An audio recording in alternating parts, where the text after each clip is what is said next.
특히 오늘 강원도 영동 지방에 불어닥친 강풍은 지난 1959년 800명이 넘는 희생자를 냈던 태풍 사라의 위력에 버금갔습니다.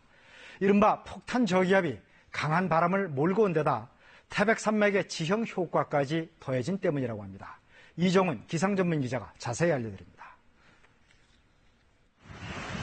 공원관리소 직원들이 등산로를 덮친 나무와 낙석을 치웁니다. 거센 바람으로 등산로가 훼손돼 설악산 입산도 전면 통제됐습니다.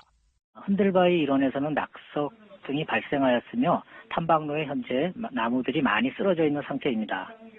설악산을 비롯해 강원 산간 지역 곳곳에서 초속 30m가 넘는 태풍급 강풍이 불었습니다. 미시령에서 관측된 초속 45.7m의 바람은 지난 1959년 한반도에 막대한 피해를 입힌 태풍 사라 때 최대 풍속에 버금가는 기록입니다. 특히 저기압이 한반도 부근에서 급격하게 발달하고 느리게 빠져나가면서 이틀 동안이나 강풍이 지속됐습니다.